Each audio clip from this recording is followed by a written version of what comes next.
বাড়ির কাজ শেষ করে তিন্নি বাইরে খেলতে গেল। দুষ্টুমি করার জন্য মীরাকে তার বোনকে বকাঝকা করতে হচ্ছে। আমি তাকে চড় মারার জন্য অনুতাপ করছি। রাকেশের দুই বোন আছে। এই সেন্টেন্সগুলি ইংলিশে ট্রান্সলেশনের পাশাপাশি আমরা কত সহজে হ্যাভিং শব্দটি বিভিন্ন সেন্টেন্সে ইউজ করে বিভিন্ন ধরনের সেন্টেন্স আমরা একে অপরকে বলতে পারি বা লিখতে পারি, সেটি আজকের ক্লাসের মাধ্যমে আমরা দেখে নেব। তো welcome everybody, welcome to my channel to English coaching. সবাইকে বলবো প্রথম থেকে ক্লাসটি মনোযোগ সহকারে করতে। আর আজকে যারা চ্যানেলে প্রথম রয়েছে এবং এখন অব্দি চ্যানেলটিকে যারা সাবস্ক্রাইব করনি তারা অবশ্যই চ্যানেলটিকে সাবস্ক্রাইব করে প্রতিনিয়ত এই ধরনের ইন্টারেস্টিং এবং ইম্পর্টেন্ট ক্লাস করতে থাকো। তো চলো আজকের ক্লাস শুরু করা যাক। দেখো, হ্যাভ যে শব্দটি, হ্যাভ যে মেইন ভার্ব, তার সাথে আমরা আইএনজি অ্যাড করে হ্যাভিং শব্দটি পাই এবং এই হ্যাভিং শব্দটিকে আমরা বিভিন্ন ভাবে সেন্টেন্সে ইউজ করে আমরা প্রচুর সেন্টেন্স কিন্তু তৈরি করতে পারবো। তো চলো প্রথমে আমরা হ্যাভিং এর ব্যবহারটা দেখে নিই, কিভাবে আমরা হ্যাভিং ইউজ করতে পারি সেন্টেন্সে। তো দেখো, প্রথমে যে সেন্টেন্সটি রয়েছে, বাড়ির কাজ শেষ করে তিন্নি বাইরে খেলতে গেল। তো এখানে আমরা হ্যাভিং শব্দটি কিভাবে ব্যবহার করব? দেখো, যখন দুটি কাজের কথা উল্লেখ থাকবে এবং একটি কাজের আগে আরেকটি কাজ শেষ হয়ে যাবে, সেক্ষেত্রে আমরা কিন্তু পারফেক্ট পার্টিসিপল ইউজ করে সহজেই কিন্তু সেন্টেন্সটিকে আমরা কিন্তু হ্যাভিং ইউজ করে ইংলিশে ট্রান্সলেট করতে পারি। তো দেখো, বাড়ির কাজ শেষ করি, তো বাড়ির কাজটি আগে শেষ করা হয়েছে এবং তারপরে তিনি কি করতে গিয়েছে, খেলতে গেল। তো সেন্টেন্সটিকে আমরা কিভাবে বলবো প্রথমে দেখে নিই, তারপর একটু বুঝে নেব। তো সেন্টেন্সটিকে বলবো, হ্যাভিং কমপ্লিটেড হার হোমওয়ার্ক তিনি went outside to play. Having completed her homework তিনি ওয়েন্ট আউটসাইড টু প্লে। তো দেখো, বাড়ির কাজ আগে শেষ করেছে, তো যে কাজটি আগে কমপ্লিট করবে সেক্ষেত্রে আমরা পারফেক্ট পার্টিসিপল ইউজ করব। তো দেখো, এখানে বাড়ির কাজ শেষ করা হয়েছে বলে হ্যাভিং কমপ্লিটেড এবং এখানে হ্যাভিং ইউজ করা হলো এবং হ্যাভিং এর পরে আমাদের যে মেন ভার্ব, তার মেন ভার্বের ভি3 ফর্মটা আমাদেরকে প্লেস করতে হবে। তো দেখো, হ্যাভিং তারপরে কাজ শেষ করা, তো হ্যাভিং কমপ্লিটেড কি করে, হ্যাভিং কমপ্লিটেড আর হোমওয়ার্ক তিনি কোথায় গেছিল, তিনি ওয়েন্ট আউটসাইড টু প্লে, তিনি কিন্তু বাইরে খেলতে গেছিল। তো পারফেক্ট পার্টিসিপলে কিন্তু আমরা যখন দুটি কাজ উল্লেখ থাকবে এবং একটি কাজের আগে আরেকটি কাজ শেষ হয়ে যাবে, তো যে কাজটি আগে শেষ হবে সেক্ষেত্রে কিন্তু আমরা পারফেক্ট পার্টিসিপল ইউজ করতে পারি হ্যাভিং ইউজ করে। পরের সেন্টেন্সটি দেখো, সব কাপড় ধুয়ে রিনা রোদে মেলে দিল। তাহলে কোন ব্যাপারটি আগে ঘটেছে? দেখো, সব কাপড় আগে ধোয়া হয়েছে, তারপরে কিন্তু রিনা সেগুলি রোদে মেলে দিয়েছে। তো আমরা এখানে হ্যাভিং এর ইউজ কিভাবে করব? পারফেক্ট পার্টিসিপল ইউজ করে। তো দেখো, having washed all the clothes Rina hang those in the sun. Having washed all the clothes Rina hang those in the সান।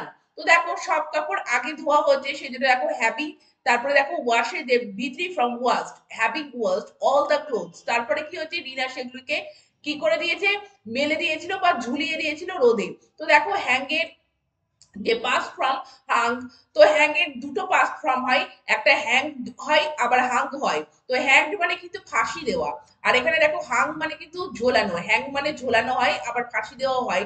তো যেখানে আমরা হাং HUNG লিখবো, সেখানে হচ্ছে কোনো কিছু রোদে ঝুলিয়ে দেওয়া। তো এখানে দেখো, রিনা ঝুলিয়ে দিয়েছিল বা মেলে দিয়েছিল রোদে, তো রিনা হাং দোজ ইন দা সান মানে কাপড়গুলোকে সে রোদে মেলে দিয়েছিল। তো দেখো, দুটি কাজের মধ্যে একটি কাজ আগে ঘটছে, তো যে কাজটি আগে ঘটলো সেটি কিন্তু পারফেক্ট পার্টিসিপল ইউজ করা হলো হ্যাভিং ইউজ করে। পরের সেন্টেন্সটি দেখো, দুপুরের খাবার সেরে তারা একটি বিশ্রাম নিল। তো দেখো, এখানে দুটি কাজ ঘটেছে, দুপুরের খাবারটি আগে খাওয়া হয়েছে, তারপরে তারা কি হয়েছে, তারা তারপরে বিশ্রাম নিয়েছিল বা নিল। তো কিভাবে বলবে, having taken lunch they took some rest. Having taken lunch they took some rest. তো প্রথমে দেখো, হ্যাভিং শব্দটিকে ইউজ করা হয়েছে, হ্যাভিং এর পরে তারপরে কিন্তু দেখো টেকেন শব্দটিকে ইউজ করা হয়েছে, অর্থাৎ খাবার খাওয়া বা নেওয়া। যাই হোক, খাবার খাওয়া, সেক্ষেত্রে হ্যাভিং টেকেন, টেকেন যে ভি3 ফর্ম টেকেন, টেকের ভি3 ফর্ম হচ্ছে টেক টুক টেকেন, তো টেকেন শব্দটি বসানো হলো having taken lunch they took some rest, এইভাবে কিন্তু সেন্টেন্সটি লেখা হলো। তো হ্যাভিং শব্দটি কিন্তু আমরা পারফেক্ট পার্টিসিপলে ইউজ করে আমরা সহজেই সেন্টেন্সে কিন্তু এই ধরনের সেন্টেন্স আমরা একে অপরকে বলতে পারি বা লিখতে পারি। এবার দেখো, আমরা হ্যাভিং কোন ক্ষেত্রে ব্যবহার করতে পারি। রিনাকে খাবার রান্না করতে হচ্ছে, কোনো কাজ করতে হচ্ছে বা কোনো কাজ করতে হচ্ছিল, সেটি বোঝানোর জন্য আমরা হ্যাভিং ইউজ করতে পারি সেন্টেন্সে। তো দেখো সেন্টেন্সটি আগে প্রথমে কিভাবে বলবো সেটি দেখে নিই। Rina is having to cook food. Rina is having to cook food. তো দেখো রিনাকে রান্না করতে হবে বলে Rina has to cook food হতো, কিন্তু রিনাকে বর্তমানে রান্না করতে হচ্ছে। যখন কন্টিনিউয়াসে বোঝাবে যে করতে হচ্ছে, তখন দেখো Rina is having to cook food, এইভাবে কিন্তু আমাদেরকে সেন্টেন্সটিকে বলতে হবে। পরের সেন্টেন্সটিকে দেখো, তাদের কঠোর পরিশ্রম করতে হচ্ছিল। তো করতে হচ্ছিল, করতে হয়েছিল বলে কিন্তু হ্যাড টু, কিন্তু করতে হচ্ছিল বললে কিভাবে বলবে? They are having to do hard work. They are having to do hard work, তাদেরকে কঠোর পরিশ্রম করতে হচ্ছিল। পরের সেন্টেন্সটি দেখো, দুষ্টুমি করার জন্য মীরাকে তার বোনকে বকাঝকা করতে হচ্ছে। তো করতে হবে না, হচ্ছে, বর্তমানকালেই হচ্ছে। তো সেক্ষেত্রে আমরা হ্যাভিং ইউজ করব কিভাবে? Meera is having to scold her sister for making mischief. Meera is having to scold her sister for making mischief. তো দেখো বর্তমানে কোনো কিছু কাজ করতে হচ্ছে বোঝালে আমরা হ্যাভিং ইউজ করতে পারি, এবং সেটি কন্টিনিউয়াসের জন্য আমাদেরকে একটা বি ভার্ব বসাতে হবে। যদি করতে হচ্ছে বোঝাই তাহলে অ্যাম বা ইজ বা আর, এবং যদি পাস্টে হয় সেক্ষেত্রে ওয়াজ বা ওয়ার, তারপরে কিন্তু আমরা হ্যাভিং প্লেস করব। তো দেখো প্রথমেরটা করতে হচ্ছে বলে ইজ হ্যাভিং, পরেরটা করতে হচ্ছিল বলে ওয়ার হ্যাভিং, এবং থার্ডটা করতে হচ্ছে বলতে is having, Meera is having. তো তোমরা এইভাবে সেন্টেন্স কিন্তু তোমরা অবশ্যই একে অপরকে বলতে পারো হ্যাভিং ইউজ করে। এবার দেখো আমরা হ্যাভিং ইউজ কোথায় করতে পারি? রাকেশের দুই বোন আছে, তো আমরা সহজে এইভাবে বলতে পারি রাকেশ হ্যাজ টু সিস্টার্স। আবার আমরা এইভাবেও বলতে পারি Rakesh is having two sister. তো আমরা কিন্তু হ্যাভিং এক্ষেত্রে ইউজ করতে পারি। রাকেশের দুই বোন আছে, তো Rakesh is having two sister. যদি বলি আমার দুই বোন আছে, তাহলে I am having two sisters. তো দেখো এইভাবে কিন্তু আমরা কিন্তু আছে অর্থে হ্যাভিং শব্দটি ব্যবহার করতে পারি। পরের সেন্টেন্সটি দেখো, আমি ভাত খাচ্ছি। তো খাওয়ার হিসেবে আই এম ইটিং না বলে কি বলতে পারো? I am having rice. I am having rice. তো ইট না বলে কিন্তু আমরা হ্যাভ দিয়ে সহজেই বলতে পারি আই এম হ্যাভিং রাইস। পরের সেন্টেন্সটি দেখো, রিতেশ যখন তার বন্ধুর জন্য অপেক্ষা করছিল তখন সে ধূমপান করছিল। তো স্মোক করা, তো স্মোকিং কে আমরা কিন্তু হ্যাভিং হিসেবেও ইউজ করে সেন্টেন্সটিকে এইভাবে বলতে পারি, when Ritesh was waiting for his friend he was having a cigarette. When Ritesh was waiting for his friend he was having a cigarette. তো দেখো he was smoking a cigarette, এটি না বলে আমরা কিন্তু এইভাবে বলতে পারি he was having a cigarette। তো ধূমপান করাকে কিন্তু আমরা স্মোকের বদলে কিন্তু আমরা হ্যাভিং, স্মোকিং না বলে কিন্তু আমরা হ্যাভিং ওয়ার্ডটি ব্যবহার করতে পারি। এবার পরের সেন্টেন্সটি দেখো, রিতা রস পান করছে। তো সেক্ষেত্রে আমরা কি বলবো? Rita is having juice. Rita is having juice. তো আমরা ড্রিঙ্ক বা টেক না বলে আমরা কিন্তু এক্ষেত্রে হ্যাভিং শব্দটিকে ইউজ করতে পারি। এবার দেখো আমরা কি ক্ষেত্রে ব্যবহার করতে পারি হ্যাভিং। তো দেখো আমি তাকে চড় মারার জন্য অনুতাপ করছি। তো দেখো কোনো কাজ কমপ্লিট হয়ে গিয়েছে, অর্থাৎ চড় মারার ব্যাপারটা অলরেডি আমার হয়ে গিয়েছে, এবং তার জন্য আমি অনুতাপ করছি। তো অতীতে যে কাজটি হয়ে গিয়েছে, কমপ্লিটেড অ্যাকশন, তার জন্য কিন্তু জিরান্ড হিসেবে আমরা কি ইউজ করতে পারি? হ্যাভিং ইউজ করতে পারি। এবং সেখানে হ্যাভিং এর পরে আমাদের কিন্তু ভি থ্রি ফর্মটা, অর্থাৎ ভার্বের ভি থ্রি ফর্ম বা পাস্ট পার্টিসিপল ফর্মটা আমাদেরকে প্লেস করে আমাদেরকে এই ধরনের সেন্টেন্স তৈরি করতে হবে।